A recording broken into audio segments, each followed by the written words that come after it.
And there we go. We are live. So, hello and welcome to today's live interview where I'm going to be interviewing Foxcade, aka Shane. Go ahead and say hello and give an introduction of yourself as well. Hello, everybody. I'm Foxcade. As My name's also Shane, though not many people call me that. I don't really publicly use that name, but I'm perfectly fine if everybody wants to call me that too, because that's, I guess, my legal name. I'm a YouTuber. I do a lot of retrospective kind of stuff, so I look at slightly older games and I examine what they did, their cultural influence. I do a lot of deep diving into the development history and what factored into the creation games. And I also occasionally do just general hot take reviews about current stuff. If Alrighty then, Shane. So, first question for you here is when did you start YouTube? I started YouTube, technically I started doing stuff on YouTube. It would have been, I guess, but it wasn't on the current channel I'm on. It was on a friend's channel. And then I had some other stuff on my own personal channel, another personal channel after that was going on. I was watching other people do these game related type videos, and I was just like, I can do that. Like, let's try it. I'm kind of interested in doing this. And on my friend's channel, and it was awful. It was really bad. But it was the like first stepping stone because nobody's a perfect editor their first time around, and time to get used to talking into a mic with scripted content. Yeah, absolutely. 100% different ball game. But I just kind of kept plugging away at it. Then I made the current channel I have. It's originally going to be called something along the lines of, uh, and I'm so glad my friend told me not to use it. Something along the lines of the University Gamer. The How like fucking university gamer. oversaturated the like whole like the gamer or something gamer is. I'm so glad I dodged that bullet. Like, oh my god. And I then just for some reason I was like, I want to do something that has like the word "cade" in it, arcade. So I was like, foxes are cool. I can use that as like kind of a cartoon avatar sort of thing. Let's go with Foxcade. So I started the channel later into 2015, I think, and I was only putting stuff up every 2 months or so whenever the mood struck me. right. Just kind of kept going with it, and here we are. Alrighty then, Shane. Well, I mean, you said the university gamer, if I'm not mistaken. Ah. Hmm. Well, I mean, I don't know how much better Foxcade is, but I think it's somewhat better for sure. I think it's just more recognizable. Like it's just immediately like people hear that name, and if they know it, they're like, "Oh yeah, like I know that name." Like it's different. Yeah, it's less generic, I guess. But then again, my username is Shampy, so that's not really the best choice out there. But it's okay. My my friend here in chat, Shane, is asking the usual question I bet you get: Are you a furry? I heard Champy hates furries. That's why he loves hunting season. He gets to take them out one by one and make a nice carpet out of them. That's not true, by the way. I get this a lot. The direct answer is no. Like I said, I honestly just picked the fox avatar just because. I didn't even realize how abundant the fox avatar thing is in the furry community. I just was like, oh, foxes are cool. Um, Video, I think it was by Dodger, who also goes by Press to Continue, I think. Yeah, it's like press hard to She did a continue. really interesting she did a really interesting video, I think a couple years back, explaining why people kind of get drawn to the whole fox motif, and like kind of the cultural iconography and how they're kind of portrayed to be like clever and kind of mischievous. And I think that's kind of what when I just decided. Uh, no, it's not a furry thing as much as I know the furry community has kind of accepted me into their own, and I have no problem with that. I have no issues with furries. Like all the ones I've talked to are really cool. So, I'm pretty sure Shammy is, and Yeah. like he's one of the like nicest people I've talked to on YouTube. Because I've kind of sporadically talked to him. Well, in my Discord, there's a bunch in there.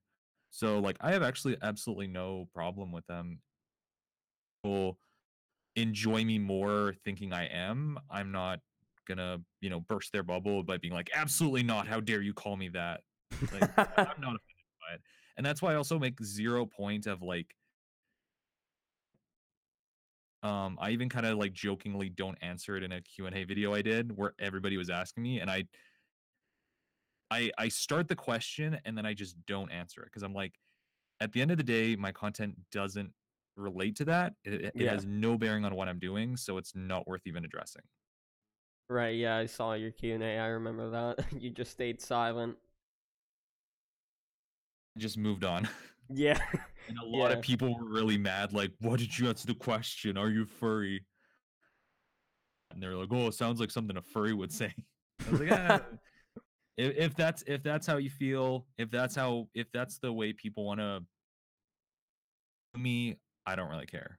It's like being called four eyes to me. It's like I don't wear glasses, so I'm not bothered. But if that's what you want to use to like insult me, Yeah, like just go right on ahead. I mean, I think that's just like the usual thing with people with animal profile pictures. They're automatically associated with being a furry or whatnot. 100%.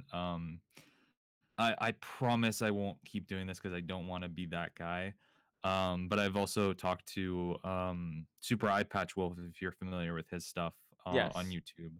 I've talked to him and he deals with the same exact thing where it's like people think because he went with the name Super Eye Patch Wolf, it's like, oh, he must be a furry, and he's just like, no, just he's like, I thought like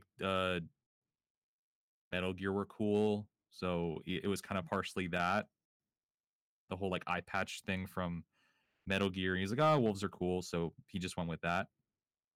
And if Right. people want to like shit on him, they start just calling him a furry.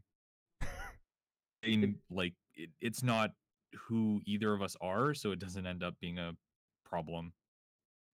yeah, I guess it's the same with people like Pyrocynical. He's got a fox as his icon too, so Yeah, yeah. I mean, I know he's not a furry, but I bet he gets that comment as Oh well. yeah, all the time. Because the furries are like the whipping boys of the internet, basically. They Thing not a lot of people understand, and there's always like these weird cringy things coming out about them, like what not DashCon, what was it? There's like just the conventions that a lot of weird stuff comes out of. So it's become this like weird thing. it's just like it's still relatively new to the internet, I'd say. I mean, I don't think I heard of what a furry is till like maybe 3 years ago. And that's the thing. Like I made my like avatar thing before I even really understood what furries were. Like R- I wasn't shocked. I was like, oh yeah, that makes sense. I imagine that's a thing. right. The Yeah. more the more my videos went up and the more the larger I got, the more regularly I heard about it, and I was like, oh, this is a big thing. Yeah, like I mean, I don't mind if someone's a furry, but it is a strange concept. Like people that dress Yeah. up in animal costumes and potentially have sex with each other. It's Well, strange, I've but heard I've heard that like it's also a very PG affair for some of them. Like some of them it's just going to cons and having a good time. From what I've heard from cons, or not Adam ruins everything. Adam from what's his your channel's movie name? sucks. I was almost gonna say I hate everything, but it's no. Your movie sucks. He's a furry. Yeah. Um, and I've heard stories about him and other people going to conventions, and it's just a total. hang out with the community and have a good time. Like for a lot of them, it's not really anything sexual. So I think it's just the sexualized nature of it has Kind of like associated overshadowed. with them because people are so turned off by it. Yeah, definitely. I think it's like the sexual aspect of furries is just like overshadowed anything else. Yeah, yeah. Yeah. I mean, you know, people that just dress up in animal costumes and go to conventions, that's cool, but I'll never be able to understand people who dress up in animal costumes and have sex with each other. That's just That's definitely not something I understand, but as long as nobody's hurt and everybody's, time and no laws are being broken, I couldn't be bothered.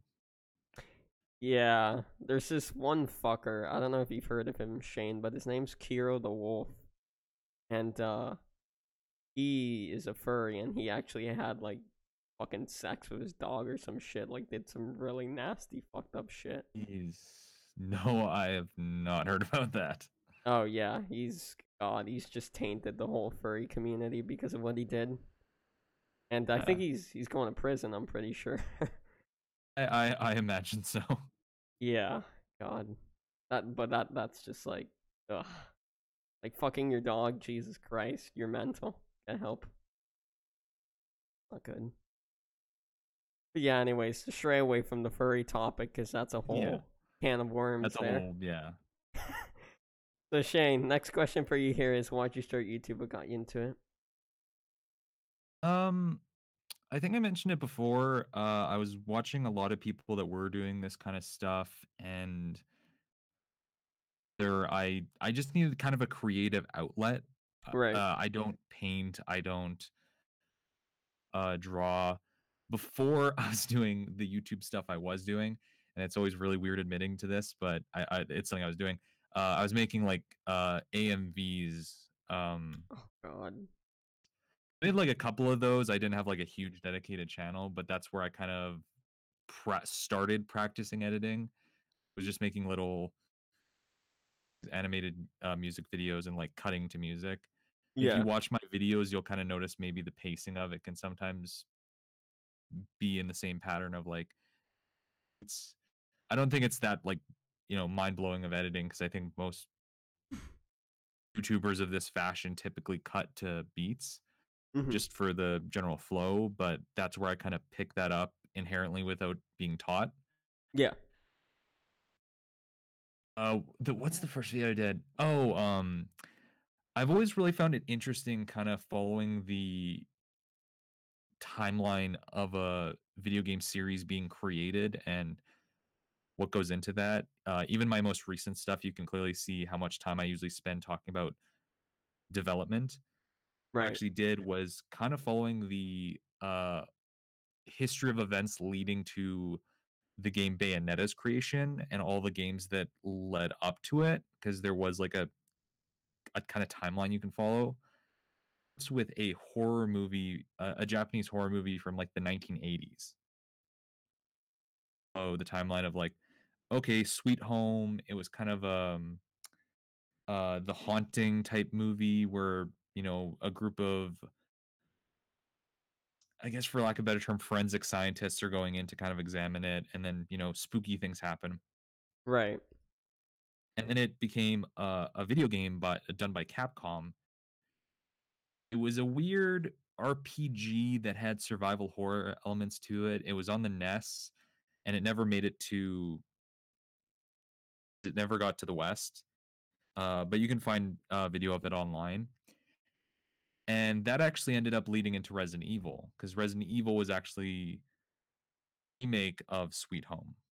But then they started making changes and did certain things, and then Shinji Mikami ended up turning it into a zombie inspired Resident Evil game, and then that led into Devil May Cry years later during the development of RE4, and then that led into eventually Bayonetta. So it's like you can kind of follow how history led up to it by following the chronology of it. Basically what my first video was about.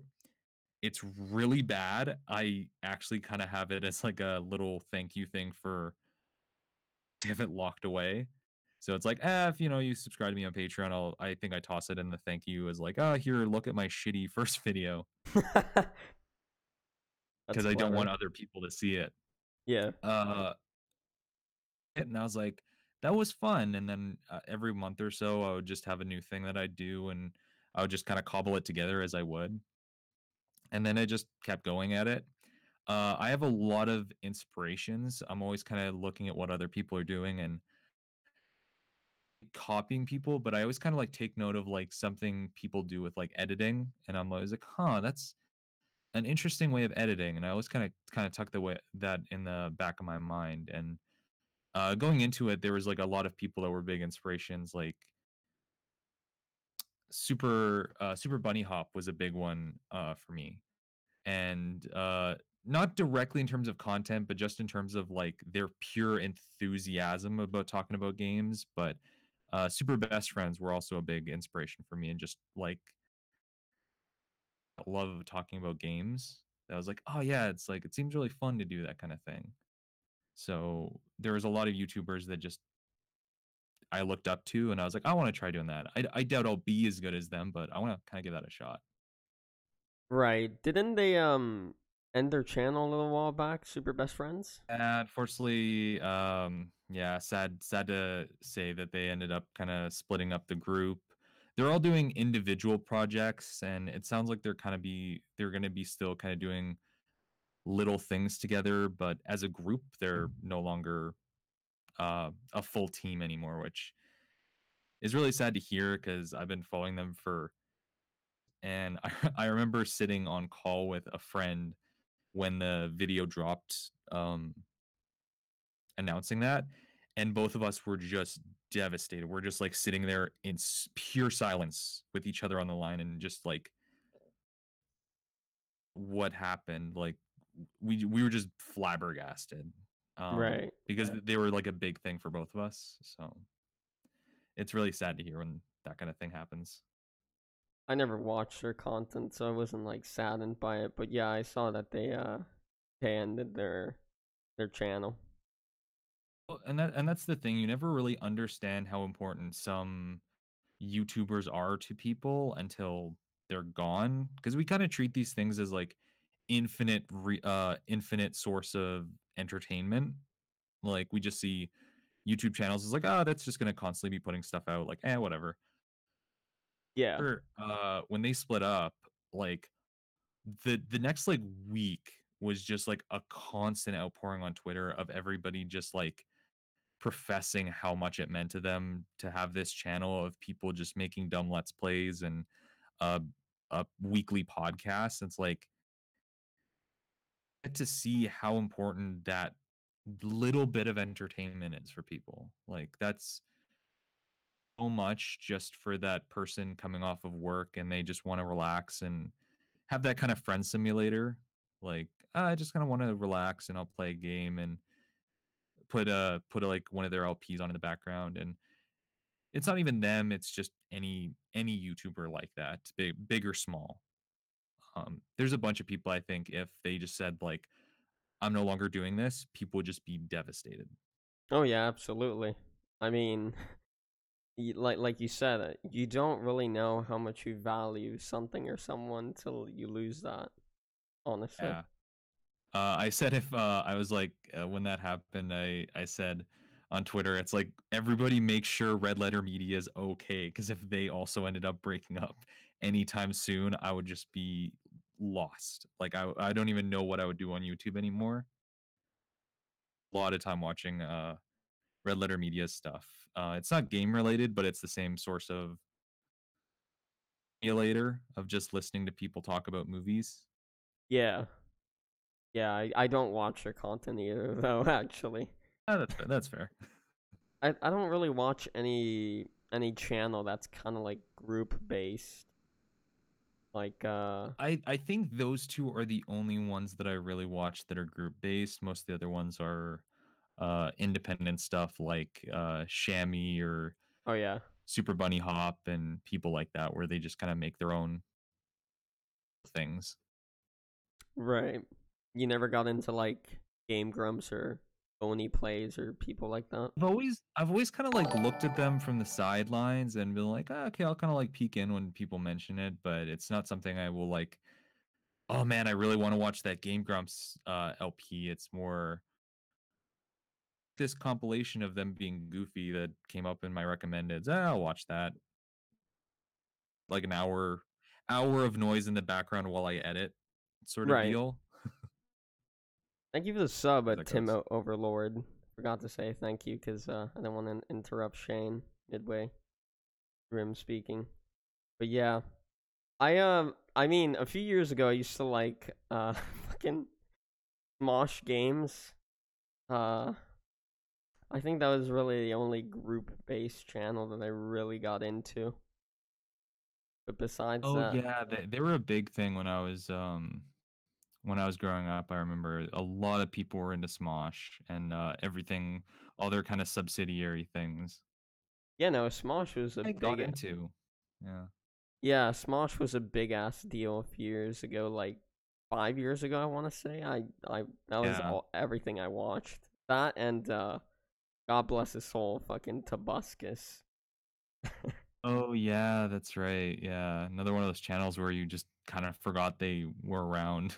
Yeah, yeah, he's just such a distant memory because his channel's completely dead. Like no one Yeah, cares about him. yeah, just other just end up kind of vanishing or thing that's I always feel it's the trouble about YouTube is the how do I phrase this? In the limelight uh is a lot rougher than I'd say it is being a Hollywood celebrity. Especially if you rise to fame really quickly, to constantly be putting stuff out and you have to be constantly improving or evolving or getting better or what have you. Because if you Right. stagnate creatively, unless you have like a really unique thing that only you are doing and Y- only people can come to you to get it, it's you get uh either worn out very quickly or people get exhausted of you very quickly. Yeah, definitely. You'll just like And fade I feel out. that's why so many YouTubers nowadays talk about, general exhaustion, creative exhaustion, because yeah, like you need to be constantly making stuff and really quickly. And say it's tough because it's like, sense of perspective here, but it is a challenge. Yeah, absolutely, it is. Definitely is. Like, I mean, God, I struggle with consistency because it's so hard for me to like find people to interview because I only interview people whose content I like genuinely like. Because if I interview someone who I don't really care for, that is gonna be a shitty ass interview, and I don't want that. So I only Oh, I, try. I totally agree. Yeah, so I only.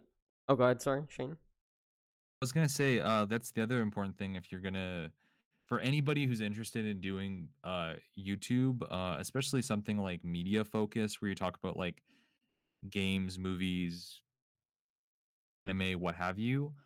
Talk about what you're passionate about. Do stuff that you're passionate about. Don't do something because it's the hot thing. I know that's a very generic thing to say, but I always think it's worth mentioning because chase trends and you can tell when someone's not really passionate about something and they're Yeah, just kind of talking about it because, oh, this will get a lot of interest because this is the new thing. And it's like their channel is dedicated to people talking about stuff that's like a decade old that no one's talking about, but this person's talking about it so passionately and clearly put a lot of effort into it that people are going to come to it regardless. I always have the random comment that's like, I don't care about this series, but listening to you talk about it was very interesting. And again, it's because I only talk about stuff that I'm genuinely interested in. right. Yeah, same here. I mean, it's my thing. Instead of talking about a topic, I talk to someone about their channel or Yeah. whatnot. But Yeah, like say you could interview, well, like the super best friends, because you said you're not that interested in them, or Red Hmm. Letter Media. It's like big channels, and that could probably get you some views. But if you're not interested in them, it's not going to be a good interview because you're not to pull from your knowledge of what they do, or be able to like reference like something you know about them. Exactly. Yeah. Very bland interview of, oh, what do you think about YouTube as a platform, and what got you started? And it would just be you just kind of answering questions for them to go off, and there's no give and Well, take. yeah. Just like all over the place. Yeah. That's definitely one of, well, no, not one of the, it's actually the only reason that my interviews are like so sporadic and all over the place, cuz like Shane, if I wouldn't have done this interview today, tomorrow I would have gone 4 weeks without doing an interview. Oh, that's So, how long distance your next one's planned for. what, sorry? That's how far you're. Oh, 4 weeks since your last one. Oh, okay. Yeah, yeah, yeah. Yeah.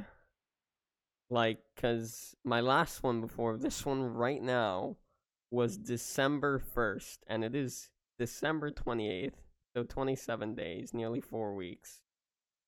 So yeah, it's crazy how sporadic my upload schedule is. And I think that that's entirely fine. I know some people get really when they're sporadic, and understandable. Like I said, YouTube's kind of built around constant output, Yeah, and it's kind of bred this that we need to be constantly working, which can be kind of unhealthy for, especially for people like actively pursuing it. yeah, But again, if the passion isn't there and you're basically just putting something out there to put something out there, be as good, like just flat out. yeah. It isn't good just to like throw whatever shit you can up there, cause it's gonna reflect on the content for sure.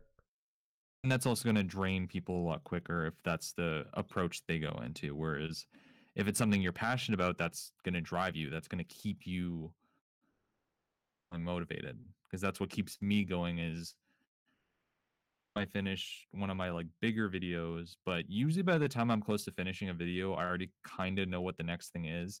Right. And sometimes that will give me that burst of energy where I'm like, I want to get to that. So I'm going to really finish. I'm going to finish this, and I'm going to start working on that next thing, because I already got ideas going, and energy at the start when I'm like, oh, this could be anything, and like, oh, what am I gonna make? And then when I get to the end, I'm like, it's already kind of a finite product. I know what it is. I'm kind of, I want this to be done. Idea, let's go do that. And I have to like ring myself in to finish the current project. Right. Yeah, I mean, honestly, Shane, if I wasn't doing interviews, I'd probably be doing the kind of content you do, like game analysis or retrospectives or whatever you'd like to call it. Because Don't you dare muscle into my territory. because I've always found it like interesting, like Shammy's content, Ray Civic, Mandalore Gaming, all those people. I've always liked that kind of content, so if I wasn't doing interviews, that's probably what I'd be doing. Some It's kind of definitely video a way essay. to. Everybody has opinions and thoughts about video games they play. It's just a great way to kind of just like vent, I guess. It's just to like purge all this like love we have about a topic we think's cool. And that's, I think, what drives a lot of those channels, is just like, hey, I have these thoughts about this thing I think's cool, and I just want to talk about it. And fuck it, I'll make a video essay or make a retrospective of some kind. And I think that's why the not I think that's why the what would you call community? That's why the community's gotten so big. Is it's not just that gaming's really popular; it's just people want to voice their opinions. Yeah, absolutely. Or, negativity about something. That too. And that's, yeah, unfortunately, negativity is always going to be popular. You're always going to have the contrarians. I'm waiting in anticipation for a lot of the God of War and Spider-Man PS4 and Red Dead Redemption 2 or shit and those kind of videos to come up. I haven't seen a lot of them come up, but I know they're in the background brewing. I know they're coming soon. There's just going to be a flood of them. No, you know people have that there. They just hate that people enjoyed that thing and they want to just dispel why these games are terrible and you shouldn't like them. And hey, personal tastes. Like I wasn't in love with the recent God of War. PS4 was pretty good. I enjoyed it, but I wasn't head over heels for it. A lot of people just love doing the negativity thing, and some people do it well. Not going to deny that. I always enjoy a good takedown on occasion, but I feel like that gets exhausting. Yeah, absolutely. When every video is just negative, yeah, it does get exhausting. I feel like that also breeds to kind of talk a little bit more about like YouTube related stuff. It's like I think that also generally breeds a more around it. It's where I kind of see a lot of those and toxic people coming out of in terms of like either like commenters and stuff. And the negative I feel they get taken down way sooner by just general BS or what have you, or people being annoyed with them because people get tired of it or target sometimes. Right. And I don't know, I just don't think that like the general negativity uh is really sustainable. And this is to differentiate critique versus negativity, because I think is an entirely different subject. I'm talking about like the people making YouTube videos about like this is a thing that's garbage and this is why the fan base is garbage too, like those type of videos. Like Clean Prince Gaming. Yeah, well, he's yeah, kind of. I was thinking more that like what was that video? Uh Steven Universe is for garbage people, is made by garbage people for a garbage fan base or something like that. And it's like that's needlessly antagonistic for doing a critique. Like that's not, but if people enjoy that, sure. I just don't think that's going to create a very positive community around it. But not easy peasy. Clean Prince Gaming is another one that's kind of because he's very weird about his critiques. He has a very weird approach to videos. Ended up creating a lot of criticism. Yeah, I don't know why, when you mentioned that Steven Universe video, I thought you were talking about a guy named E semicolon R. Are you familiar with him? I think they've also done something, but I'm thinking of someone else. Oh, But I know well, I know exactly who you're talking about. yeah, the guy that is supposedly an anti-Semitic man who was shouted out by PewDiePie a few weeks ago. Yeah, I don't know anything about that. When that whole thing was going on, I was just like, I'm wiping my hands of this. Like I'm not getting into this whole thing again. Yeah, I've seen a few of the guy's videos. He doesn't come off to me as like a genuine anti-Semitic person. I mean, I don't know what your stance is on Uh, edgy jokes, but mine is perfectly fine. I don't mind them. I I don't know. make It's them. it's always the line of where does an edgy joke start to just be inappropriate and come to terms with, and this isn't really directed at them, but just more generally, it's like edgy joke differentiate from someone that actually means genuine intent. Like, how would Yeah. you even differentiate that aside from having to trust that the person is well-meaning, which not everyone is, unfortunately. Yeah, absolutely. There Yeah. is a barometer of each individual's personal interpretation also plays a key factor in it. So I looked at it and I was like, I definitely don't agree with this. I definitely wouldn't do it. Mhm. Send, hate to this person. I honestly don't overly care. I think it was smart of PewDiePie to give him a shout him out. shout out either way. So that's where I kind of come at it from. Yeah, I know he ended up removing him from the video, but Which is like the smarter PR thing to do.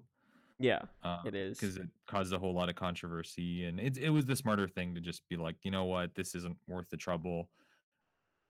Admit not doing my research into it, because that's honestly what it was on PewDiePie's side, as far as I can tell. I don't want to speak for because I don't know. I don't watch his stuff enough, but Yeah. I do believe that it was just general negligence on his part, where he just didn't do his due research and just went like, I like this guy's videos, I'll give him a shout out.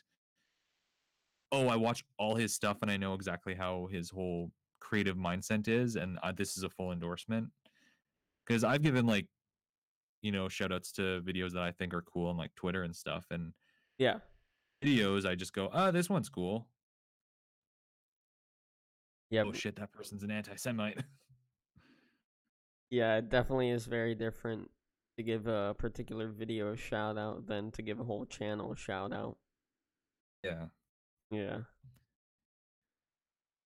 But I mean, I don't watch the guy's stuff like at all. I just seen one video of his, which is the Life is Tumblr video, and I thought it was a good video, but um I think the one he got shit for was like a That's oh, go ahead. YouTube is a very odd that's kind of hard to keep track of in that fashion. So to bend into shape with things of that nature, I just kind of exist in my little realm and leave it at that. Yeah, definitely. I mean, there's this guy a few weeks ago. I don't know if you're familiar. His name is Monkey Jones. Do you know him by any chance? Oh yeah, I'm familiar. I don't know a lot of his stuff, and I haven't watched a lot of his content, but I'm familiar with who he is. Yeah, he got his channel terminated because he made some like Elliot Rodger videos. If you're familiar with who that is, Yeah, I've heard of that whole thing. yeah, he made some videos on Um, that, and he got fucking terminated.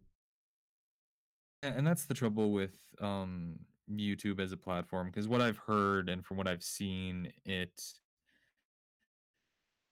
just being like edgy, but like perpetuating any type of like hate speech because he was talking about a person that's related to that topic. He wasn't actually talking about it itself. Yeah, As I hate using the comparison, but it's the easiest one to make. It's like if someone made a video about Hitler. It's like exactly. you're not perpetuating those beliefs. You're just like discussing it. If like if a channel was what's that channel? Alternate History, I think it's called, where they talk about like what if blank happened, how would that affect history? It's like Yeah, if they did a video about like World War II and Hitler, and it's like, what if Hitler survived? It's like that's not a video that's acting like that's a good thing, or it's just like, hey, what would that mean for history? But unfortunately, YouTube very weird about how they deal with that sort of thing. And I've also heard that it seemed like YouTube kind of had it out for Monkey Jones yeah, they definitely did. because they responded very quickly and were like, no, that takedown was 100% valid. It wasn't like a weird algorithm thing. Yeah, no. So I don't know what he's done to piss someone at YouTube off, but apparently he did. Yeah, I mean, like he makes good. He made good content. He does Twitch streams now, but like, Yeah, yeah. yeah, it definitely doesn't warrant a channel termination because there's literally videos like that definitely shouldn't be on YouTube. They're on YouTube like fucking plane crashing compilations and porn and all of that.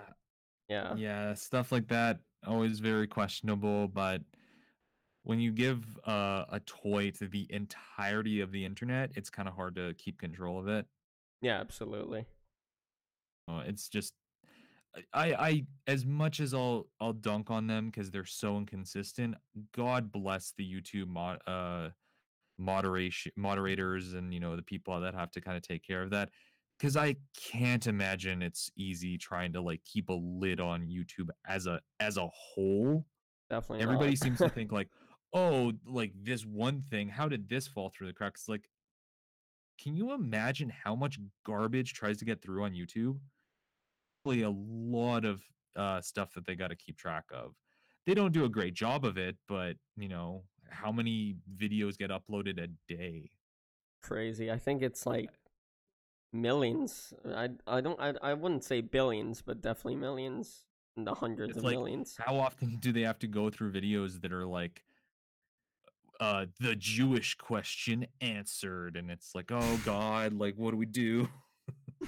The Jewish question answer. So it's like I think they're just like sometimes they just look at something immediately like, no, get rid of it, get it off the platform. Which means there's a lot of casualties in that approach. Yeah, they're so quick to demonetize shit as well. Yeah, it's just that like YouTube's held together by like gum and paper clips that it can fall over at any moment. I've talked to other people that get random demonetizations. I've had random demonetizations where I was like, why? Like this makes no sense. And it's always disheartening when it's something that just went up because demonetization can mean like your views just like go to a grinding halt, which is like disheartening if you worked on something very hard. Yeah, absolutely. I my Q&A got demonetized because of like copyright and content, and I was like, what? It's a Q&A. Like there's no even like title of like uh garbage and here's why. It's like, no, it's just a thing where I answer questions. I have Yeah. like video in the background, but and like the video and music don't really associate together, so it's not like, oh, the video tracked this little thing. Footage of the Simon Belmont reveal in Smash Brothers. I used like a clip of that in the background when I was talking about Smash Brothers stuff. Yeah. What? Like that's so nothing. And I was like, so I was like, like this isn't really worth my time, but I'll just like uh counter response. I can't remember what it's called, to be like, hey, this is within fair use. This isn't like using this. Um, this is totally within fair use territory. Yeah. But I also don't care if they come back and they're like, no, it's staying demonetized. I'd be like, whatever. Like that's a Q&A video I just did as a side project while I worked on another thing, so I'm not too hurt by that. I'm surprised Toei hasn't come and broken my legs over having a video with all their animated footage, though. I was kind of expecting my One Piece video to be taken down almost instantly. Are they really strict about that kind of stuff? Oh, God bless YouTube, anime YouTubers, because they Mm-hmm. get their stuff taken down so fast, so regularly. And Oh, Toei can be infamously tough with Dragon Ball stuff. right. One Piece, but I feel like it's just everything under Toei's umbrella, and I think TV Japan as well. Um, It's just they're extreme. As soon as something picks up on their radar, it's like instantly like, nope, copyright struck. Take that off the platform. It's not even like a demonetization. It's just remove the video entirely. damn. I know Nintendo is very strict with some things as well. Like they'll copyright claim you for any little thing. Yeah, very weird and inconsistent though, because I haven't had any issues with it aside from the Q&A thing. But I've heard other people just like anytime they do anything about Nintendo, it's immediately Claimed copyright claimed where Nintendo gets the revenue. revenue, and Yeah. it's consistency thing because you're always kind of hedging your bets when you put videos out like that, where it's like, oh, I hope I put this out and nobody makes a fuss. Sometimes I'll like flip videos, like I'll mirror it Yeah. just in case, but fine. I haven't had many major uh with the whole copyright claim system. Right. Yeah. I mean, obviously, I don't have to deal with it because I'm literally just interviewing people. I've got nothing to worry about. I'm copyright claiming this interview. Don't you dare, Shane. I need my like 1 penny from this. I'm desperate for it. Oh dear. Alrighty, Shane. Well, back to the questions because we went on a tangent there. Well, welcome to having conversations with me. Yeah, I mean it happens. It happens. I'm like that as well, but it's all right. No worries. So, besides Foxcade, have you had any channels before this one, or is this your first ever YouTube channel? Uh, well, I think I answered it a little bit before. I did work on another friend's channel where itself went through a lot of evolutions because at first I think me and my friends were like, we can do a let's play channel. Yeah. That's easy, and oh my god, that's not as easy as people make it seem. I Yeah. think we had fun, and I think those videos were enjoyable. I don't regret doing them, but pick up. And then we started doing some other stuff. We kind of played around with doing a series like a what's it called? Mass Effect. We did kind of a Mass Effect. I think we did like 3 episodes, but eventually I think we just kind of got it. I think if we did it now, we could probably make a better run of it. But now that channel is more dedicated to short films. Right. That's where my friends actually gone very deep into is like buying production equipment, and he actually has like a lot of legit short films, and we've actually won some local film contests. So that's what that channel's currently doing, and I help out a lot with that. Yeah. In terms of my own stuff, I had the channel where I made a couple AMVs here and there, and then eventually I made this channel for the video game content. Right. I'm really saddened that you made AMVs at one point. I I heavily dislike AMVs. That's entirely respectable. I kind of hate that I made AMVs myself. It's just a bunch of anime clips with music overlaid. Like, okay, yeah, that's cool. I'm not But gonna lie, that's where I get a lot of my music from, is just like randomly just clicking on AMVs and just listening to them in the background. Sometimes the production on them though is insane, like where it's like, holy shit, this actually makes it look way better than it is. Because it's kind of like cutting a trailer sometimes, where it's like that the cutting to the pacing and the music and how it relates to the presenting can like entirely change the tone of what you're watching. So I think there is 100% a craft to it, but people that say they don't like AMVs are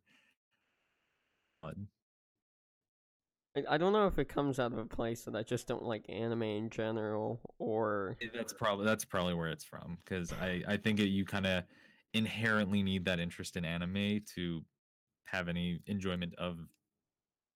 the music videos. Yeah, but like I think I've seen one once, and it was just so silly. Like it's just a bunch of anime characters doing random shit and just some epic music overlaid. Yeah, no, you're not entirely wrong on that one. Yeah. Uh, how long ago did you make these, Shane? Oh, that was 4 5 years ago. And how old were you back then? Uh, early 20s. Oh, Shane, I think that's kind of sad. I'm sorry. I'm not gonna say you're wrong. I was very bored. I work a night job, and I just basically needed something to do, and I would watch AMVs sometimes just to like listen to music, and I was like, I could probably do that. So I just cobbled together a couple, and that was basically it. And I'm not gonna say I really regret it. Like it is something that's like kind of cringy, where I was like, it's kind of a bit of a loser thing. No, not loser thing, because I still think people that do it are okay. But I was like, I definitely wouldn't do that now. Yeah. But that's where I practiced like editing, so it's definitely like it was a stepping stone that I had to happen. Well, that's respectable at least. You moved on from that, you learned how to edit from it, and now you make something better. Yeah, yeah. Because I don't think you'd be on here today if you if you were still making fucking AMVs. Talking to famous AMV creator Foxcade. Yeah, I'd just be dreading it the whole time. Like this fucking weeaboo bitch boy. Uh, You don't like animes? No, no, not at all. Not at all. Oh man, I Nah, think I'm gonna have to cut this interview. no, no, don't you dare. Yeah, no, I just never got into it. I tried to get into Attack on Titan once. I watched one episode, the first episode of the first season, and I was like, yeah, that was epic. Maybe in a few days I'll go back and watch the second episode, and I never did it. If you ever want to take like an honest second run at it, is a good entry level point for people is Full Metal Alchemist. But I'm also not gonna say people have to be into anime because honestly, everybody has their tastes. Yeah. Also, just generally isn't interested. He doesn't have any type of disdain. Similar to you, it's just it never grabbed him. He never grew up around it, so it's just his taste formed away. And he also watched like an episode of Attack on Titan just to out of curiosity to see what it was, and he was like, "Oh yeah, that was a thing. It's cool. It's not for me," and that's entirely fair. Yeah. And the thing is, I had to like keep up with the subtitles while watching it, so that was also a pain in the ass. So yeah, that's also why I'd recommend Full Metal Alchemist because it has a really good dub. Yeah, the thing is, with the dubs, Shane, they always hire the most American people out there to voice a Japanese character, and it's just so weird and uncomfortable looking at it. Just, That's funny because a lot of people that talk about anime talk about how the fact that a lot of characters usually are designed to look very Western. oh really? Oh, well, Yeah, that's often a like not a critique, but something that comes up a lot is how anime's created to have characters that don't necessarily look quotation marks here Asian yeah. because of the designs. I don't know. I think it's just a weird thing with the medium, but I get what you're saying. I mean, I felt like the characters in Attack on Titan looked relatively Asian. Like they didn't look American to me, honestly. It's weird because their characters named are like Jaeger, which is like super German. Jaeger, I don't remember I think that. there's one character that's actually like Asian, and that's like a big I don't want to say it's like a big plot point, but it's like, oh, that person's Asian. Everybody else is I think like a European, a Germanic European. That's the highlight of the show. There's one Asian Yeah. character. Oh dear, that's amazing. Yeah, but I've heard My Hero Academia is really good, but I don't know. It's fun. I this is probably gonna get me a lot of flack for anybody who watches this. I think the hype can be a little bit overblown at times, but it's definitely a fun watch. It's very enjoyable. The music is really good. I don't typically really pay attention to music as much as other people do, but there's some music in there that's some working out music too. That's if you want a good like this like Eye of the Tiger type of thing. There's some music in there for you. Because it's I don't know if you know this term. It's like shonen anime, which is like a lot of like battles and people fighting and being strong. Hmm. Because it's geared towards like teenage boys. Oh yeah. Purely what My Hero is. It's superhero anime. Yeah. So there's a lot of that. I've heard mixed things about Sword Art Online. My cousin told me he really liked it and I should get into it, but I never tried watching Yeah, that if one. you talk about that in certain anime circles, you'd probably get a lot of shifty looks of people being like, because it gets a lot of Yeah. criticism. Those Yeah. things where I think people like it, but it's heavily criticized. So it just comes down to taste. Yeah, absolutely. Yeah. But honestly, I don't think I'll ever try and like bend the knee and get into anime. It's just not my thing. No, that's totally fine. Some people like sports, some people like games, anime. It's media is all about tastes, and anybody who tries to like force their taste onto other people, Uh, they're typically in the wrong. yeah, I'm just an epic gamer, but not an epic anime watcher. Gamers rise up. Absolutely, gamers unite, gamers unite. Absolutely Uh, no anime beyond this point. yeah, no anime discussion. It's strictly prohibited. Can't talk about anime here. I'll lynch ya. Alrighty. Okay, Shane. Next question I had for you here was the way I found you was through the Batman Arkham Asylum retrospective, and I was wondering if you had any plans on covering the other games. Oh, so you fairly new to my stuff because that's Yeah, weeks old. Um, I will in the future. It's not like an immediate thing, but I do talk about City and Origins and eventually Knights because I have opinions about all of them. yeah, And I would like to revisit them because it's been a while since I played them. So opinions might change depending on a second visit. yeah, absolutely, yeah,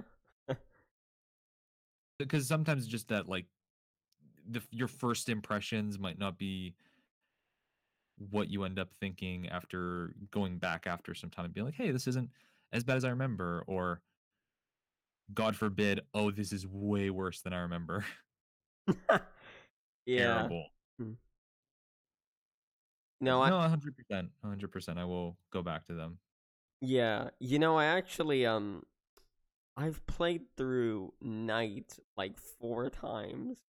I liked it that much. Really, Yes.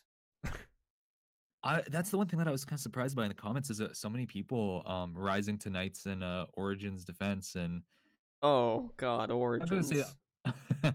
I think Origins is just kind of boring to me. But if people liked it, that's entirely fair. Right. It's been a while since I played it, so I don't have any like here's the 10-point presentation on why you're wrong. But Knights, I think the problem with Knights is Origins itself is Knight came out after City and it was just like here's like the tight trilogy and that's it. It Yeah. would kind of be like Dark Knight Rises where it's like people kind of malign it a little bit because it had to follow Dark Knight, but people like that's a respectable game in of itself. But Origins, everyone was just kind of tired of the series and was just kind of like we're kind of over this. We're kind of tired of the Joker. We've gone over him like 3 times already, and unfortunately, Knight didn't bring anything new to the table aside from the Batmobile, which Yeah, I agree. for a lot of people was a sticking point. At least Yeah. that's what I remember thinking when I played it. I was just like, I'm kind of over this. Like they could have a little bit more, but as a final game, it was like, this is it's serviceable, it's fun, it's a lot of fluff. That's also the biggest problem with that game, is way too much extraneous stuff that doesn't add anything. Right. Yeah. Um honestly from the four, my favorite by far is Arkham City. That's the most epic one. Yeah, that's arguably the best one. I prefer Asylum personally, but I'm not going to argue if anybody says City's their favorite because it's also good. Yeah. I just liked that City, had some, an actual kind of open world aspect where Asylum really didn't have that. I think that's the how do I phrase this? I think that's the deciding factor for people liking Asylum over City is how much do you care about the open world? Because for me, it's like, oh, the open world's cool. Around is really a nice touch, but I kind of like the more Metroidvania type level design of Asylum, Yeah. just personally. because I just like the atmosphere that that game creates, where a city's just like, here's an open world, and you can go fight penguin or go do that mission where you chase down Hush. Oh yeah. Do this, and also that game has better boss fights. I'm not denying that. Gonna even argue on that one. Oh yeah, absolutely. I remember the Solomon Grundy boss fight. That was a ton of fun. Yeah, yeah. And I mentioned in the video, like the Mr. Freeze boss fight is, I think, the best one in the series because it's not just like, oh, go and punch them and then dodge and then come back and punch them a little bit and then dodge and then here's some add-ons and now go fight them. Yeah. It's the Predator gameplay that you've been kind of dealing with the entire game, but you're constantly having to revamp your strategy with each attempt because Mr. Freeze will create He adapts to your moves. adapts to your, yeah, he that's the word I was looking for. He adapts to what you just did. Yeah. So if you use that puddle of water to electrocute him, then he freezes over that water. Or if you use the vents to, come up from behind, then he freezes over the vents. So you're constantly trying to put him in places where you can take an advantage of the environment, and that's like really fun. Yeah, it is a pretty fun boss fight. I'd say my favorite boss fights from all those games. From Asylum, it was definitely the final boss of Joker, the Titan Joker. Uh, It's your favorite one? from the Asylum game, yeah, Oh, from the Asylum game. yeah. Uh, I don't know because it feels like all the other ones just done again. Like one from Asylum, I would probably say the last one with Scarecrow, just because I like the atmosphere. I wouldn't even call that a boss fight. You don't actually fight Scarecrow. You kind of like just fight his like goons and just point lights at him. That's what that's what most of the boss fights are, if we're being honest.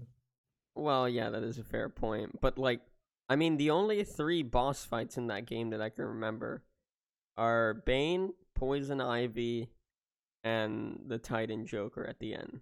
And that's it. Harley Quinn. Oh yeah, but like, It's literally the same scenario where it's just here's a bunch of ads, but big quotation marks boss fight. yeah, because if I remember correctly, for the Harley Quinn boss fight, she's just like throwing a bunch of henchmen at you, and you just kick their asses, and that's it. You just lock her up in a jail cell. The only flip on it is that the ground's electrified, so you have to constantly jump between platforms. Yeah. Oh, hey Zai, how you doing, man? We're talking about Batman Arkham Asylum at the moment. If you've ever played that one, and then from City, it's either gotta be the Clayface boss fight at the end or Solomon Grundy.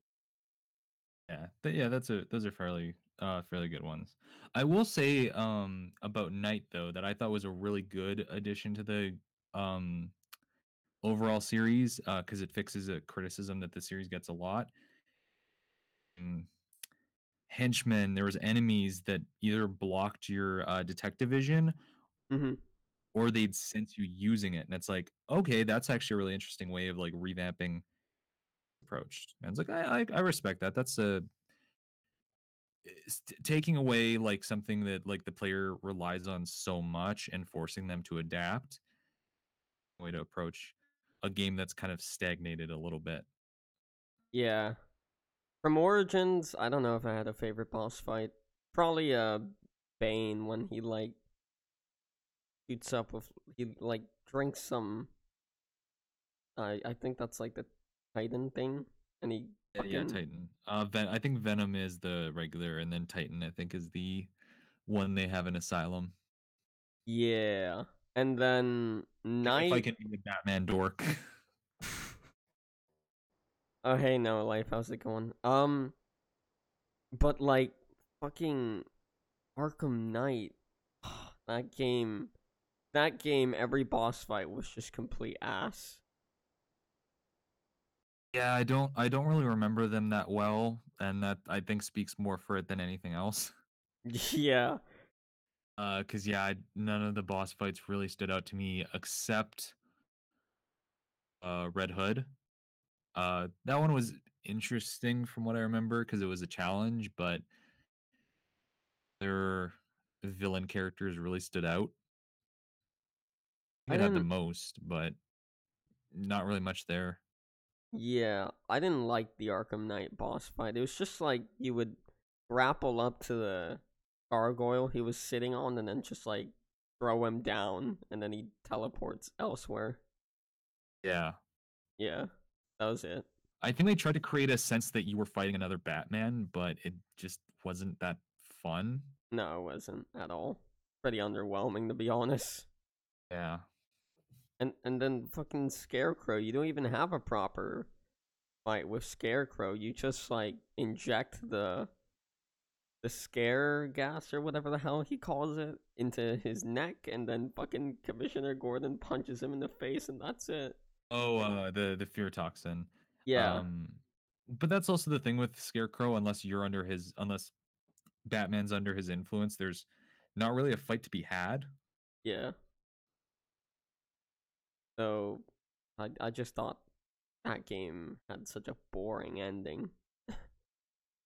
Yeah, yeah, you're not wrong in the slightest. I think it's just the team at Rocksteady just got exhausted at that point. They were just kind of all their ideas through, and it kind of relates back to circle all the way back around to like making YouTube videos. It's like if you're constantly forced to pump out the same thing and doing it all over again, you kind of start to run out of steam, and that's what feels like Yeah, is just Rocksteady just were I didn't hear that last part, Shane. What did you say? Oh, the Rocksteady was just drained oh okay. Yeah, I feel you. That would make sense. Honestly, they just wanted to get it done and over with at that point. for them entirely. I don't know that as a fact. It's just that's what it feels like Yeah, that's what it playing felt it, like. Yeah, especially when you compare it to Arkham Asylum, which big Batman project. It's like there's so much love and attention to detail to like everything about it. yeah, yeah, definitely. Thank you to sub Hollow Man, by the way. Appreciate it. Sorry for the late response. Didn't want to cut Shane off. Um, but yeah, man, I was really upset when the Arkham series ended because I fucking loved even Origins, even though I kind of disliked it. I still found some sort of enjoyment in it, and I like the series as a whole. Uh, It's that line of this is only bad by the merit of its following others that did it better, but it's still a fine enough game in its own right. yeah, definitely. Like, I feel the exact same way. It's like if Origins was the first Batman game of its ilk like that, we would just be like mind blown, like, oh my god, this is the best thing ever. yeah, Asylum and City, it just doesn't really follow up that well. it doesn't. Honestly, they should have either never made Arkham Origins, or they should have made Arkham Origins the first game. Yeah. I've also heard, I haven't done research into it.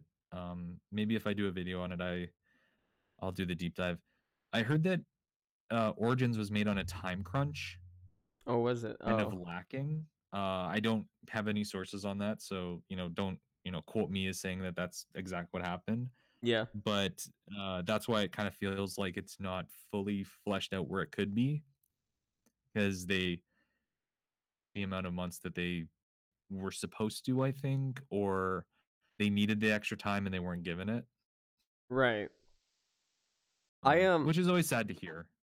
Yeah. All I remember hearing is that Arkham Origins was not made by Rocksteady. It's made by Quebec Montreal, if, or not not Quebec Montreal. It's made by Warner Brothers Montreal. Uh, that's another thing I'd want to look into is why after Arkham City did so well, they didn't go to Rocksteady, because it's either Rocksteady didn't want to do the third one, or for some reason they just arbitrarily decided Warner Brothers internal wanted to do it. Yeah. I honestly don't know why fucking Origins was made by Rocksteady. When you look into like game history, especially with like sequels, the top brass very often make those very arbitrary decisions of who makes the games off a whim. It might just be like, oh, I don't like the director in that studio, so we're gonna give it to someone else. Just you never know. It might be just something very petty. Yeah. Another one that I'm well versed in is Cry 1 to Devil May Cry 2. The original team for the first one wasn't even told a sequel was being made until it was already in development. And just the people at Capcom just went like, now we're gonna just go to another group in our studio just because. Yeah. As far as I know, I've looked multiple times. There's no sources saying why. It's just the creator. Oh, we weren't told the sequel was being made until I think he said someone from the new team came and asked him something. Oh, there's a sequel being made, and he was just caught off guard. I was like, okay, I guess. Oh, And again, it's just arbitrary decisions by the higher ups. definitely. Yeah. I mean, it's just a shitty decision on the top of the top gentleman up there. Yeah. Yeah. And well, speaking about the Arkham games, I was wondering if you'd ever make a retrospective on the Spider-Man. The most recent one? Yes, the PS4 one. I'm not. That's the thing. I'm not crazy passionate about it, so I'd probably say no. Um, I think there's some neat stuff to it, but it didn't light my world on fire like I kind of was hoping it would. Right. And that's honestly when I feel the most passionate about making something. I'd like to talk about Spider-Man more. Actually later tonight I'm gonna go see Into the Spider-Verse because I've heard that that movie is amazing. Yeah, I've heard the same thing. Yeah. And as an old school Spider-Man fan, I'm really excited to hear that. But oh, again, it's just something about it just didn't grab me in the way I hoped. Future, I don't know. Maybe I might come back to it in a year and be like, hey, like I think this is pretty cool. I have something to say about it. Yeah, The other Spider-Man games are worth talking about too, because Spider-Man also has a lengthy history with games. yeah, I'd say this is like the first properly good one in my opinion though. Everybody says Spider-Man 2. I replayed it recently. It's fun, but like, man, that's part of its time. That's a hard PS2 game. Like, it's around the edges. I've never played Spider-Man 2 on the what was it? PlayStation 2, GameCube and all GameCube, and that. PS2. Yeah, I never played it when it first came out. Well, I probably wasn't even old enough to play video games when it first came out. That's fair. I was in my I think I'd be early teens, I guess. Oh. Um, it's a really it's a fun game. I remember like loving those games, but going back to them, it's like this is rough. This has got some troubles, but it's enjoyable. Yeah, I've been Interesting to go back to them. yeah, I've been playing the Spider-Man PS4 game cuz I I got a PS4 for Christmas. Oh, And cool.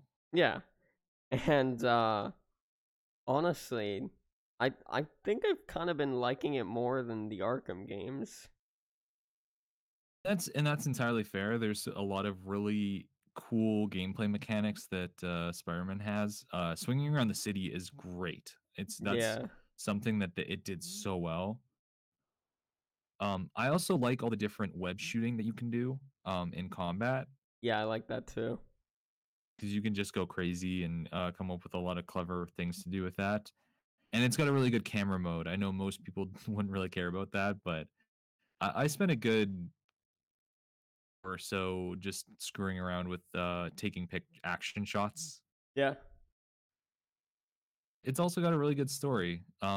There's some flubs here and there, certain sequences that aren't great, but the story in of itself, especially the ending, is really good. I have yet to beat the game. I'm probably like halfway done, maybe, I'd say. I'm at the last mission that I beat yesterday was spoilers for anyone who hasn't played the game and wants to. Uh, the last mission I did was the one where you beat Mr. Negative on the train. Oh yeah. Yeah, that's the last one that I did. I wasn't a big fan of how that boss fight worked. I liked it. Weird, like, oh, read if he's gonna be hitting the ground or if you have to jump to the sides or up, and terribly long. So it wasn't like, oh my god, this is aggravating, but it was like, I'm not really having fun with this. It's more just okay, get through this and beat him. But as a whole, I think that game is really good. Yeah, that's fair. I mean, I'm a big fan of Insomniac games because I really liked the Ratchet and Clank games as a kid. Oh, when I heard they were the ones making it, I was very excited because I also like. I think that was one of the first games I played on my PS2. Same, I think. I could be wrong though. I also really liked. I Oh, go ahead. oh no, you go ahead. Oh, what I was gonna say is, fucking. Oh yeah. I also really liked Sly Cooper. I was a I big was fan of actually them. gonna say something similar. The first 3 or 4 Clanks and the Sly Cooper games were a lot of what I played on the PS2. Yeah, same. I never really got that into Jack and Daxter though. I did in a very big way. Those are like the PS2 defining games for me. I've heard. That weird mature mascot platformer era because that's Yeah. where that kind of bled out of. But Jack and Daxter is really enjoyable, especially I thought this as people as much as people kind of make fun of how like edgy it got in the later games, they're actually really fun. I mean, I've played them a little bit, but I've never played one in its entirety. I've heard the second one is like arguably the best one though. I would go with that claim. Yeah, so maybe I know they're on the PS4, so I might have to cop them and see. They'll always be there. Also, if you're looking for 2 games to get for your PS4 that I would recommend to everybody is Bloodborne, Oh God. Near Automata. Well, Nier Automata I could get on my PC. Yeah, that's true, but I still think it's not as well polished on the PC. I guess it's Oh, also on the Xbox One, so it's not like an exclusive, but I think the PS4, I think that they're putting out like a definitive edition soon, so maybe wait until that comes out, but I think the best experience would be on one of the consoles. yeah. Uh, I've heard some things about Nier Automata on the PC that aren't good, but yeah. I don't know if they've been patched or not, cause Well, and that's why because I don't know if they have, so I would just recommend it for the consoles, just straight up, because those are really not quantifiably, but like they're definitely fixed. They're definitely like the proper way to play it. yeah. My friend Andrew here in chat is asking why'd I get a PS4 over a Switch? Is it because you like pee pee in your mouth? Okay. No, it's because I honestly don't really care that much for like Switch exclusives like Smash Bros and Mario and all that. I That's preferred. entirely fair. I will say the Switch is surprisingly used and has like a pretty good library of both exclusives and old ports brought over. So I definitely think it's worth people's time to get. Yeah, maybe in the future because it's not like I hate Smash Bros or Mario or anything like that, but I just rather the PS4 because of Spider-Man and Red Dead Redemption and games like that. Yeah, it largely depends on what your taste is and what's kind of grabbing you. I would have had to grab one eventually anyways because Bayonetta 3. Um, but randomly in the summer I was like, I got $500 in it, burning a hole in my pocket right now. So I'll get a Switch now and go through some of that. And I've really been enjoying it. I'm actually surprised how much I played in handheld mode because I was certain that thing was just gonna stay docked and connected to my TV. And then now that's my kind of handheld of choice when I'm just like, I'm lying in bed and I'm not really so. I'll play like a couple hours of Civ 6 on the Switch. Yeah. But like, I think the only like, well, actually, there is something that's coming soon to the Switch that I'm interested in. Luigi's Mansion 3. That looks fun because Yeah, I that's really also like the coming out original. next year sometime. Yeah, that's what I heard. No, Andrew. Also, the PS3 is also where you're gonna get like RE2 remake and KH3. So I think you made the safer bet. Yeah, maybe. I just preferred it for Spider-Man and Red Dead Redemption 2. That's about it. That's fair. Yeah. And also, Andrew, no, I don't think Red Dead will come out on the PC. The first It one, won't. It won't come out for a while. yeah. Yeah, like the first one came out 8 fucking years ago and it still isn't on the PC. So, I think they're probably basing it around the fact that GTA 5 was released on PC. So Rockstar is definitely looking to put stuff on Steam and whatnot, but it's not their first priority. yeah, no, it definitely isn't. They're always like more centered towards consoles.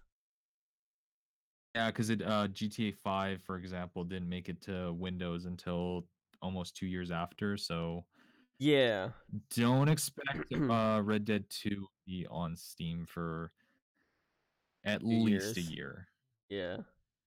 Yeah, like it came out like a year and a half later on Steam, but like for an example, the first one in 8 years, it's not out on PC. And I But it's better to base judgments off their most current stuff than their older because yeah, I guess so. Steam was less of a platform 8 years ago, That is true. and unless they really wanted to do, because I doubt they would make a Steam release now unless they did like an HD remaster and put it on the consoles as well. Yeah, absolutely. I think it would just make more sense to just be like, we'll work on a PC release for 2 when that comes out, be like a Yeah, year.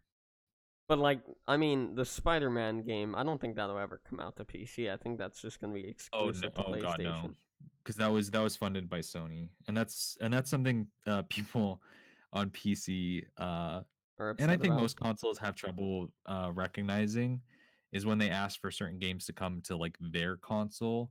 Yeah. You have to understand that the reason it was made is the companies paid for it. So Sony paid for the development of Insomniac, and this is tying into something that I'm going to be talking about very soon on my channel.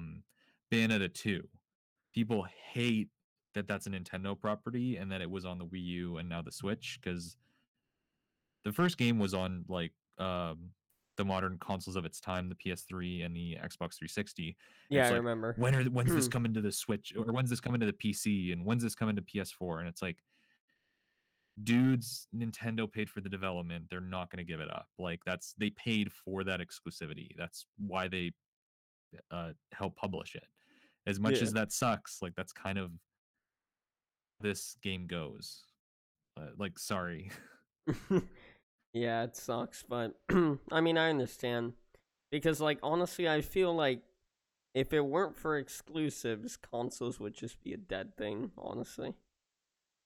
It's one of those things where it's like it's just kind of a fact we have to deal with. Like exclusivity titles are just with the console war is companies need things to sell their products. That's why the Xbox One has kind of languished a little bit. It's doing well, but it's not and it's because there's not a killer app. There's not like that game where it's like I need an Xbox One to play this. Oh God, yeah. Up until the Devil May Cry 5 demo came up, and I was like angry that I knew no one that had an Xbox One. But that's its own problem. And that's just how console developers sell their consoles. Like, what's the hot ticket that's on this console that I can only play here? And for like PS4, it's the Spider-Man 4 and Bloodborne, and for a while it was Nier Automata and a bunch of other games. And Switch, it's the same thing. Switch has Smash Brothers. It's going to have Metroid Prime in the future. It has Bayonetta. That's just how things are, unfortunately. As much as it'd be nice to have like one universal console, that's a stick thing anytime soon. Yeah, no, that's definitely not gonna happen. Just then every other fucking console would just die out, and that'll be it. Yeah. To answer someone, I just saw in the chat, Screen ER. Bayonetta, as far as I understand, is still technically a Sega property, but it's also owned by Nintendo, at least the sequels. Nintendo. Sega just kind of owns the property. Weird licensing issue. Definitely, yeah. Alrighty, well, so now I guess we'll do some call-ins. So if you look at the bottom left of your screen, you'll see a little thing that says "Join my Discord." Link in the description. You can go ahead and click that link in the description. Join my Discord server, and then there'll be a voice channel where it's called "Waiting to be called in." So just click that, and we can drag people up here if anyone wants to do. Of course, if not, that's cool.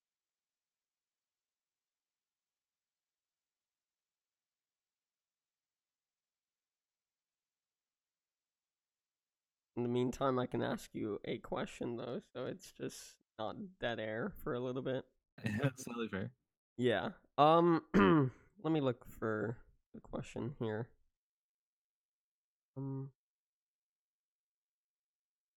Hmm. Okay, this is a good one.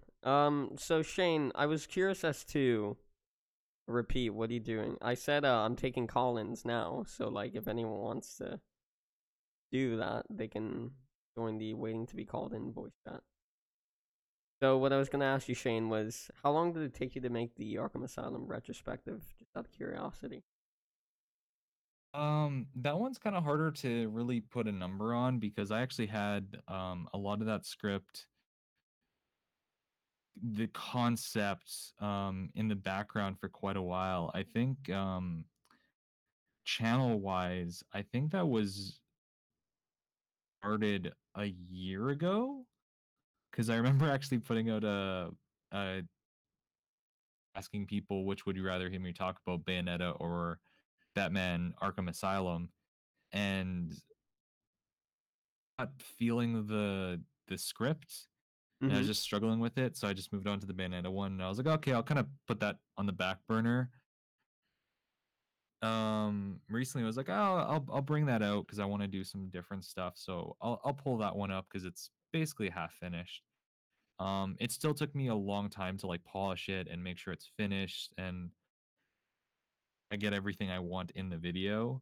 Yeah. Um, Grand total, I'd probably say like a month or so, maybe about 4 weeks grand total into voice recording and editing. Uh, yeah, about 4 weeks. All right. I guess that's like, well, actually, now I was gonna say that's probably like average retrospective like time frame, but God fucking Yeah, shit me. for a 40-minute video, I'd say that's about average for my time. Yeah, unless you're Shammy Television, where he takes fucking months and months to make a I video. felt so bad for him because talking to him, he was like so exasperated, and like just him like talking about it on Twitter, he just always seemed like so frustrated about working on it and so tired. Yeah, yeah, he did. And it's like it's because he wanted to make the best thing possible, and I respect that he took the time he felt necessary. It can be tough for people that want to see content on the regular, but for a creator, you want to make the best you can do. Right, Sometimes absolutely. have to make those calls. Yeah, but he takes 8 months. such. 8 months is ridiculous. I'm not gonna uh, pretend it isn't. But I understand though. I mean, it looks like we got a call in. oh yeah, we have my friend Croy in there. I'll drag him up real quick. Let's see what he has to say. Please just don't say anything questionable. Thank you. Hello, Croy. Hello? Hello. How's it going? Hey, how are you? How are you Hey, guys? I'm good. And How's it you? going? Oh, jeez. I'm watching the interview and I'm here at the same time, and it's not like in sync. It's like, Yeah, yeah. It's there's like probably a second delay, a few seconds. yeah. I have a question for you, Shampy. Okay. God. Are you ever going to do a face reveal? Uh, if you go back to that to like my second interview ever, Croy, you'll see that I showed my face in that one. It's an interview with Bunty King. You Oh, wanna okay, go okay. look at that? Yeah. And will you ever bring back Quack Quacker Kit? No, no, no. I think you should That's never coming back. No. show Foxcade what's really to be shown here on this channel. I was gonna ask. I feel like there's a history, lore I don't know. Oh There is yeah. Shane. Let me tell you, Shane. So I used to have this Let's Play channel like 5 years ago, Okay. where I started off making Minecraft Let's Plays, and then I Oh, progressively. and someone's making fun of me for making AMVs. Oh, now Look, we're going. Shane. Look. Fuck yourself. Yeah, Shane. It's. I think Minecraft Let's Plays are arguably a bit better than AMVs. Let's be honest. Yeah, but how much quantifiably is better? A lot more, Shane. A lot more. It's like on the scale of YouTube. I guess The how. YouTube hierarchy. Yes, the YouTube hierarchy. AMVs are all the way down at the bottom, right? But Minecraft Let's Plays are slightly higher. Oh, what the fuck happened Gone. with Shane? What? Looks like you got on his bad side. No, he's coming back. Shane, what happened? I cut out there. Oh, okay. Yeah, like your internet just shot the bed. But anyways, so like on the I YouTube. was just so upset at these claims. I just had to. Yeah, so like on the YouTube hierarchy, it's basically AMVs all the way at the bottom. Then slightly above that is Minecraft Let's Plays. Then above that is Loot Crate unboxings, which is another thing I used to do. And then all the way at the top is interviews slash video essays. And above That's- that, I'm are like sorry. I'm sorry, but history. you're gonna just ignore that reaction videos are right above that. I have to disagree with you there, Shane. I think they're like all the way at the bottom, along with fucking AMVs and Minecraft Let's Plays. I think interviews are like 6 feet under. That's just false. That's false. Is it slander? It absolutely is. Yeah, it is fucking slander. All right. Alrighty, Croy. It was nice talking to you guys. I'll see you guys Absolutely. later. See you, man. It's talking to Take you. care. Okay, I was gonna like drag him out, but he just disconnected. What a gamer. Alrighty then, Shane. That's all I actually had for you here, because I mean, well, no, I do have more questions, but the thing is, like, we've been going for an hour and 33 already. So, so if I keep going, I think this is gonna go on for like 2 hours plus. So, You have like one final question you want to end on?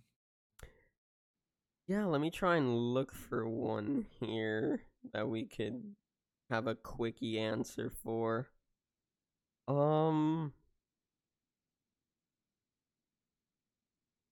Here's a good one. Like, two questions that I could combine into one, I guess. So, from all the retrospectives you've made, Shane, which is taking you the shortest amount of time and the longest amount of time to produce, and which has been your favorite and least favorite to make? There we go. That's a tough one. I'd probably say a lot of those are actually the DMC Devil May Cry. The longest one to make. That one took a lot of research, a lot of dead ends because some when I was looking through for like interviews and stuff, and I spent a lot of time looking at the to that game because it did play a key part in talking about it from I guess for the best term I could use here is a historical perspective. Was looking at like Ed and what interviews were going on and links to interviews and stuff or articles, and it would just be like dead ends because it was like 5 years ago and some news outlets weren't around anymore. Yeah. And also the creators was also a hot topic of debate around that time was deleted shortly after the game's release for because there was a lot of infighting between him and the DMC fans. So it was kind of tough for me to really get into that because at that time just despised the director of that game and he gotten into a lot of spats with people on his Twitter. So and I had a lot of people mentioning that to me with the part one of that retrospective. But I was like, I have to take it on face value what some people said, which I hate to do because recontextualize what's said, which doesn't help me. Right. Oh, he threatened he was gonna hit someone, and it's like looking at what was actually said from what I could find, it's like no, he didn't. He mentioned face palming, which is not the same as actually hitting someone, because that's like where you slap your palm to your face, your own Right. face. Is like, oh my god, this is so dumb. And Yeah. that's what he was talking about. But a lot of people tried to frame it as threatening violence. That's sad. There was a different tweet. I don't know because I can't find sources. Um, but I don't want to take it on people's word that he said this and he said that. So Yeah. struggle. It was definitely a struggle, and there was a lot of hate and bile, which made it very exasperating to go through. It just drains you, like because I was trying to come at it from a bit more of a neutral perspective, Yeah. and just going through all the rant videos that were just over very petty little things got tiring. It was such an extensive video. It took a long time to go through and make. That's why it's two parts because I just wanted to be like, okay, I want to get this first kind of A, and then I'll get to the meat and potatoes of it in part two. Yeah. But I don't know if I'd say that's my favorite, but I definitely had a very interesting time with that one. So I think that one is very memorable. I'd say my favorite is. In terms of shortest time, I'd probably say Devil May Cry 4, and that's also why I'd say that one's my least favorite. Because time frame when I was trying to get better at being consistent and putting out very consistent content. And that video came out dash because I still put the regular time and effort I put into it, but I rushed it out a little bit, and again, I would have probably spent another week on it to really polish it up and research it a little bit more. Because I made statements that, looking back, I'm like, I feel like if I spent a little bit more time, I would have probably a little bit better, or maybe changed my stance on it. So Right. there's some of those where I look back and I'm like, it's not great. And the first two Devil May Cry retrospectives have really bad audio problems that I hate, but I can't. YouTube won't let me like make audio changes Yeah. after the No, fact. they don't let you do anything Right, because really. I just want to lower the gain. Just YouTube just let me have a function where I can just go in and fix an audio problem. Me, but yeah, I'm not sure if I have a favorite though. I like all of them fairly equally, but I'd say the DMC one is definitely the most memorable. Alrighty then, Shane. Well, there's actually one final question that I have for you here. That's just a standard for everyone. So, with your channel this upcoming year, what are your plans and goals? Right. 2019. Yes, sir. Um, honestly, as lame as it sounds, I just want to keep getting better. I want to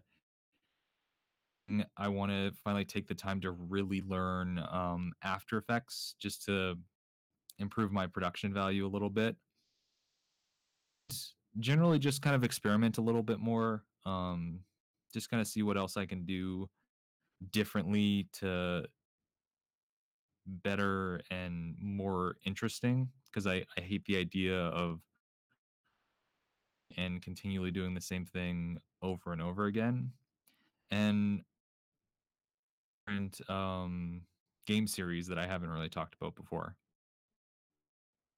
And also anime. I know you don't aren't interested in it, but I Yeah. will. I do definitely want to talk about the occasional weeaboo garbage. Definitely not going to be tuning into that one, unfortunately, Shane. That's fair. I always post videos that I know won't do well just because it's like I want to talk about this, and if it doesn't get traction, oh well. Yeah, that's respectable. I mean, what about like movie retrospectives or TV shows or anything like that? It's always a potential, but again, it's always the caveat of how passionate am I about it, and also the line of how is this talking point, because that's something that also sometimes plays a key part. Is like I was crossing the line a little bit with where it's like, okay, this topic's been kind of talked to death about. How much can I bring to this table that's new?